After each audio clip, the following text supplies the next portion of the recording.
Hey everyone, welcome back to our channel. If you're a BDO credit card holder, staying on top of your statements is essential for tracking expenses and managing your finances effectively. In this quick tutorial, we'll cover how to view your BDO credit card statement for 2025, step by step. Whether you're using the app or the website, this process is straightforward and secure. Let's dive in. First, ensure you have the BDO Personal Banking app installed on your smartphone. If not, download it from your app store, it's free and user-friendly.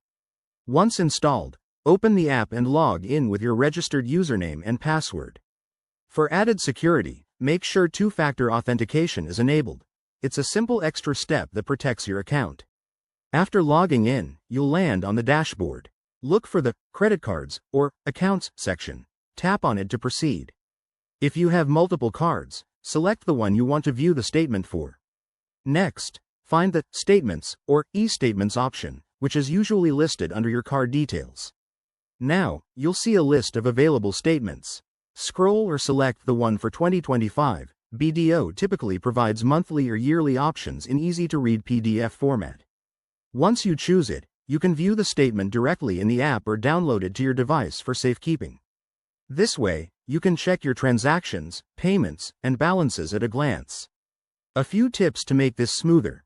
Always keep your app updated to the latest version to avoid any glitches. If you're accessing via the BDO website at www.bdo.com.ph, the steps are similar. Just log in and navigate to the credit card section. If you run into issues, contact BDO customer support for quick assistance. There you have it. That's how you view your BDO credit card statement for 2025. Managing your finances has never been easier. If this video helped you, hit that like button, subscribe for more tips, and drop a comment below if you have questions. Thanks for watching, and see you in the next one.